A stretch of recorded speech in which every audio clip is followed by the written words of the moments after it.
Hi, I'd like to talk about Photomechanic and Photomechanic Plus. I'm going to do a short video series with a bunch of short videos in it, so everybody can get through it without having to deal with a very long video.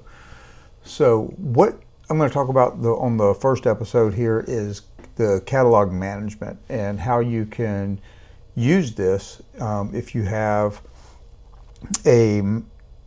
just one computer, say a laptop, and you want to be able to take it with you, come home, dock it, and be able to do some work.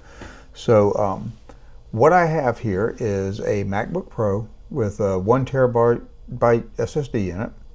I have a CalDigit TS5 dock, and off of that I have 2 of the CalDigit Thunderbolt hubs. Attached to all that, I have 4 terabyte SSDs. Those are my working drives.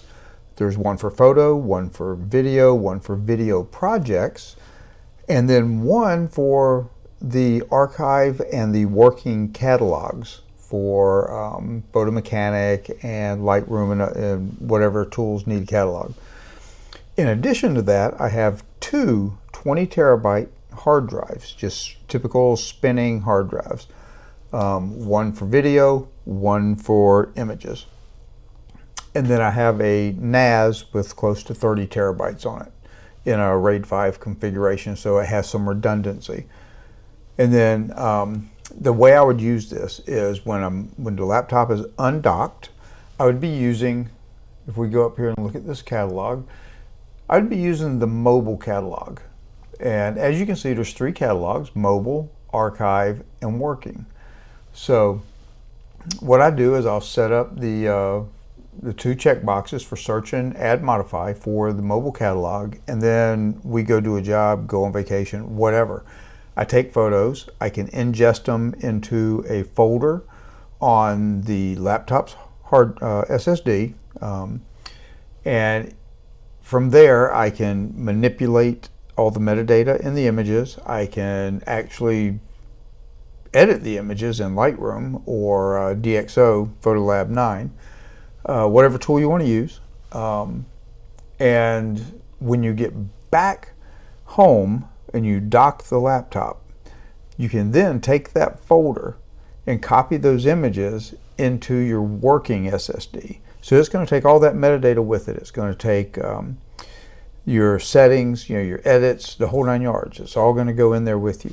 Now, once you get home and you dock it, then you would switch to the working catalog.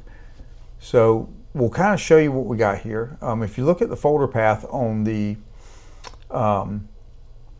mobile catalog, you can see we go down through it, and there's only 10 pictures in it right now, just to make it easier to see. So here we have 10 images, and we can work these. We can change the edits, the crops, the metadata. And then when we get back to the house, okay, we uncheck these 2 boxes and we check the working boxes. Okay, and this is going to show you what's in the working catalog. And as you can see, here's that Pro G40 SSD, 4 terabyte, that has 21,514 images on it. And I typically just keep the last 2 years on this. Just a year or 2 is all you need, because everything, when you're done with it, is going to the archive. So here you see we got 2025, and it's got that many images in it. And if we break it down, you can see these are just different folders and stuff so far. And here's all the images. Now from this, the benefit of all this is you now have just a smaller working set of images sitting on a very fast storage medium, so you can just crank through these. If you come home from a photo excursion and you've got 10,000 images, you can just blow through them and get everything done without having a hindrance. Okay, so now once everything's done with the on the working drive, and you're ready to archive these, you would come uncheck these boxes, and then you would check the 2 boxes for archive catalog. And then you would move these images over to the archive catalog and to the archive drive. And then you've got now your images are finished and on an archive. And at that point, you scan those back into this catalog, and you've got all the metadata, all the edits, you got everything there, and you're able to back those up.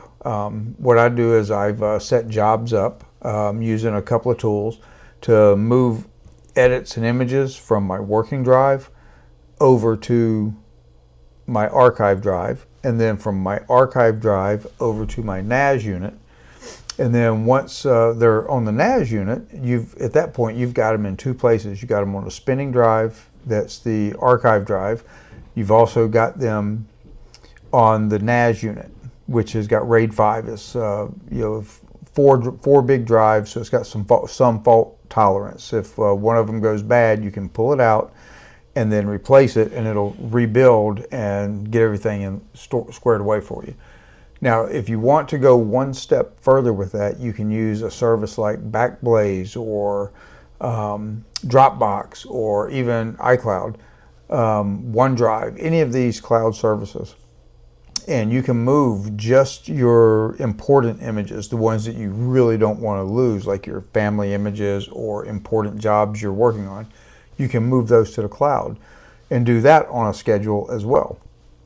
So what this does is it gives you redundancy and the ability to work fast and very, very quickly and do your edits. It's pretty good, and tomorrow night I'll do a video on the benefits of having these catalogs, because there's a lot more to it than just being able to store it in multiple catalogs. And I hope you guys will get some use out of that as well. All right, thanks.